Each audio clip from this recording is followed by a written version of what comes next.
This is a wheat bread, a whole wheat bread, and it's made with a new technique that I've been playing around with and developing and writing about, which, for lack of a better name, we call the epoxy method. And I call it an epoxy method because it's not very appetizing, I understand that. But if you think about epoxy, what's epoxy? It's two resins that are sort of in and of themselves, neither of which can make glue. But when you put the two together, something happens, a bond takes place, and you get this very strong, powerful adhesive. Well, in this technique, what I've tried to do is kind of gather all of the knowledge that the bread baking world, the artisan bread baking community, has been trying to accumulate over the last 20 years or so, since we've been engaged in a bread renaissance in America, and put it together to come up with a method that would help to take whole grain breads, and let's face it, everyone's trying to move towards whole grains. We finally, after 40 years of knowing that whole grain was a healthier option, we're finally getting to the point where we actually are tipping over and attempting to actually eat them. The challenge, though, for a whole grain baker is, how do you make it taste good? Because whole grain, it's easy with white flour to make a good tasting bread. White flour is sweet. It's mainly starch, and starch, when you break it down, what is starch? Thank you, sugar, yes. So a baker, and a good baker, knows how to pull or draw forth the inherent sugar trapped in the starch. With whole grain bread, you have other obstacles. You've got bran, which is probably the healthiest part of the bread for us, and the fiber for us, because it is just loaded with fiber. The bran is fiber. It's got germ. Those are the good things, but those aren't the tastiest parts of the wheat. So whole grain breads historically have had sort of this onus of being health food breads. And people don't like to eat, quote, health food. They like to eat healthy and healthily, but when we think of something as a health food, we think of it as something we eat out of obligation, not out of passion, love for the flavor. And ultimately, the challenge of the baker, the challenge of every culinary student, of every chef, is to deliver flavor. Flavor is king. Flavor rules. I call it the flavor rule. Flavor rules. And you can get somebody to eat something that's good for them once, but they won't eat it again if they don't like it, right? So this is the challenge for this bread. We're going to try this at lunch, and I'll explain a little bit more about it, but it's made not only with two types of pre-doughs. This attempt, again, at bringing out flavor is to make a piece of dough the day before that is not leavened. It's just dough that is wet. It's hydrated dough. We call it a soaker, that helps to start enzyme activity. And enzymes are the secret kind of ingredient in dough that brings out flavor. It starts to release the sugars trapped in the starch. So that's what enzymes are doing. And so if we can release some of those, they become accessible to us in our palate. They become accessible to the yeast as food. They become accessible to the oven for caramelization, to give us a beautiful crust. The other pre-dough that we make is fermented, a pre-ferment, and it can be a sourdough starter or what we call a biga or any other kind of pre-fermented dough with a little yeast in it, and that starts to develop flavor also. And on day 2, we put those two pieces together. That's the epoxy. And we're hoping that sort of the enzyme piece of dough becomes the fuel pack for the leavened piece of dough, and when we put them together and add the final ingredients, we can create a bread that does evoke the full potential of flavor trapped in the grain. That's the challenge. Okay, so now in the journey of wheat, let's go back and look at these 12 stages. I'm going to go through them very quickly and then revisit them. Okay, we're going to start with the first stage. And this is what every student has to begin with. Everyone who works in culinary world knows that the first stage of cooking is mise en place, which is just a French way of saying, get organized. Everything in its place. First stage. So in baking, we call it scaling, weighing out the ingredients. Stage 2 is mixing. We take the ingredients and we mix them. We have to develop the gluten. There's no gluten in flour. There's only the potential for gluten. Here's another kind of prefiguring of epoxy, because we've got glutenin and gliadin, neither of which are strong enough to make a good bread. But when they get hydrated and they bond to each other, they create a stronger molecule, a stronger protein we call gluten.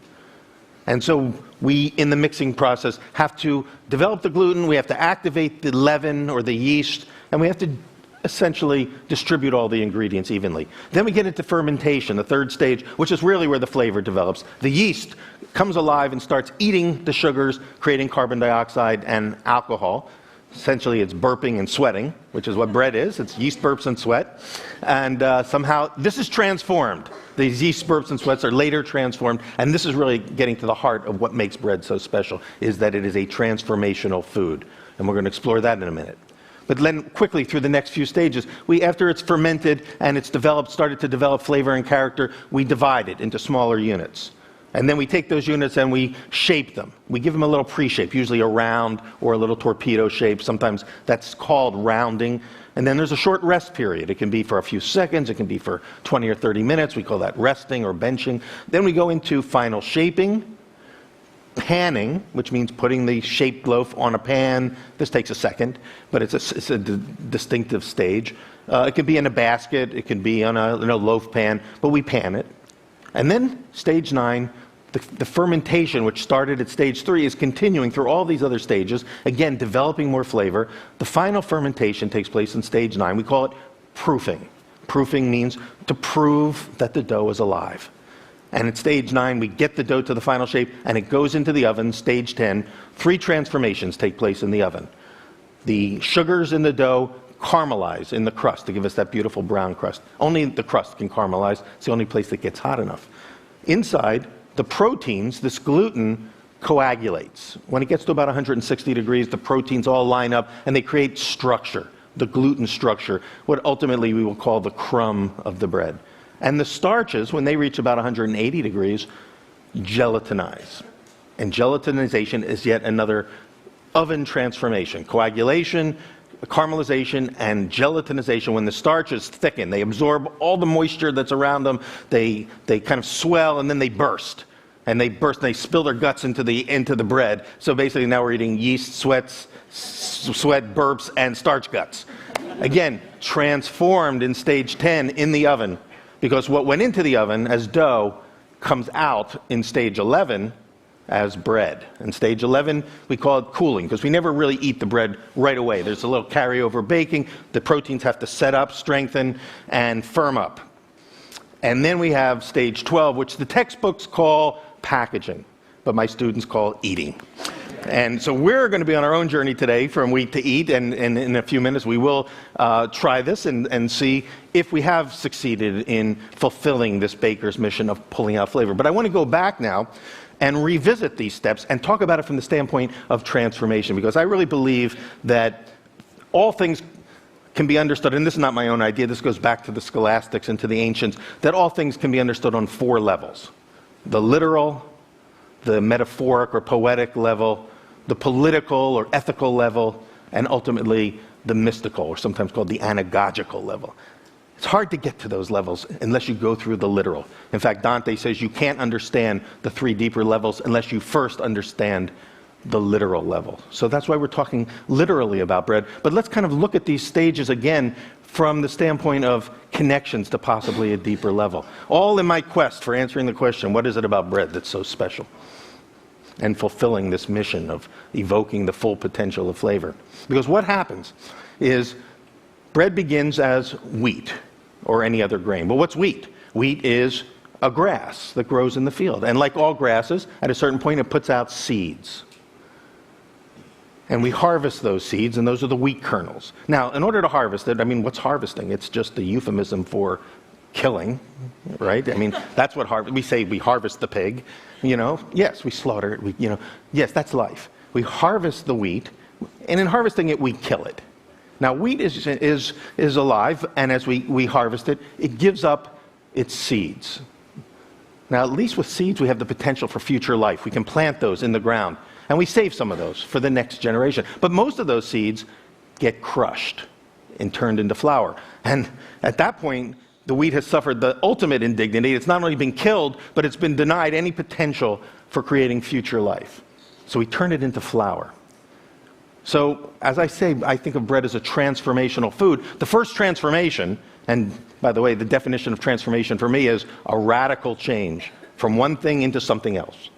Okay, radical, not subtle, not like hot water made cold or cold water turned hot, but water boiled off and becoming steam, that's a transformation, 2 different things. Well, in this case, the first transformation is alive to dead. I'd call that radical. So we've got now this flour. And what do? We add some water. In stage 1, we weigh it. In stage 2, we add water and salt to it, mix it together, and we create something that we call clay. It's like clay. And we infuse that clay with an ingredient that we call leaven. In this case, it's yeast, but yeast is leaven. And what does leaven mean? Leaven comes from the root word that means enliven, to vivify, to bring to life. By the way, what's the Hebrew word for clay? Adam. You see, the baker, in this moment, has become, in a sense, sort of the god of his dough. And this dough, well, while it's not an intelligent life form, is now alive. And we know it's alive because in stage 3, it grows. Growth is the proof of life. And while it's growing, all these literal transformations are taking place. Enzymes are breaking forth sugars. Yeast is eating sugar and turning it into carbon dioxide and alcohol. Bacteria is in there eating the same sugars, turning them into acids. In other words, personality and character is being developed in this dough under the watchful gaze of the baker. And the baker's choices all along the way determine the outcome of the product. A subtle change in temperature, a subtle change in time. It's all about a balancing act between time, temperature, and ingredients. That's the art of baking. So all these things are determined by the baker. And the bread goes through some stages and characters develop. And then we divide it. And this one big piece of dough is divided into smaller units. And each of those units are given shape by the baker. And as they're shaped, they're raised again. All along, proving that they're alive and developing character. And at stage 10, we take it to the oven. It's still dough. Nobody eats bread dough. A few people do, I think, but not too many. I've met some dough eaters, but it's not the staff of life, right? Bread is the staff of life. But dough is what we're working with. And when we take that dough to the oven and goes into the oven, as soon as the interior temperature of that dough crosses the threshold of 140 degrees, it passes what we call the thermal death point, the TDP. Students love that TDP. They think it's the name of a video game, but it's the thermal death point. All life ceases there. The yeast, whose mission it has been up till now to raise the dough, to enliven it, to vivify it, in order to complete its mission, which is also to turn this dough into bread, has to give up its life. So you see the symbolism at work. It's starting to come forth a little bit. It's starting to make sense to me. What goes in is dough. What comes out is bread. Or it goes in alive, comes out dead. Third transformation. First transformation, alive to dead. Second transformation, dead, brought back to life. Third transformation, alive to dead, but dough to bread. Or another analogy would be a caterpillar has been turned into a butterfly. And it's what comes out of the oven that is what we call the staff of life. This is the product that everyone in the world eats, that it's so difficult to give up. It's so deeply embedded in our psyches that bread is used as a symbol for life. It's used as a symbol for transformation. And so as we get to stage 12 and we partake of that, again, completing the life cycle, we have a chance to essentially ingest that. It nurtures us. And we continue to carry on and have opportunities to ponder things like this. So this is what I've learned from bread. This is what bread has taught me in my journey. And what we're going to attempt to do with this bread here, again, is to use, in addition to everything we talked about, this bread we're going to call spent grain bread. Because, as you know, bread making is very similar to beer making. Beer is basically liquid bread, or bread is solid beer. And they're invented around the same time. I think beer came first, and the Egyptian who was tending the beer fell asleep in the hot Egyptian sun, and it turned into bread. But we've got this bread. And what I did here is to try to, again, evoke even more flavor from this grain, was we've added into it the spent grain from beer making. And if you make this bread, you can use any kind of spent grain from any type of beer. I like dark spent grain. Today we're using a light spent grain. It's actually from like some kind of a lager, of some sort of light lager or an ale that is wheat and barley that's been toasted. In other words, the beer maker knows also how to evoke flavor from the grains by using sprouting and malting and roasting. We're going to take some of that and put it into the bread. So now we've not only have a high fiber bread, but now fiber on top of fiber. And so this is, again, hopefully not only a healthy bread, but a bread that you will enjoy. So as I kind of break this bread, maybe we can share this now a little bit here. We'll start a little piece here, and I'm going to take a little piece here. I better taste it myself before you have it at lunch. I'll leave you with what I call the baker's blessing. May your crust be crisp and your bread always rise. Thank you.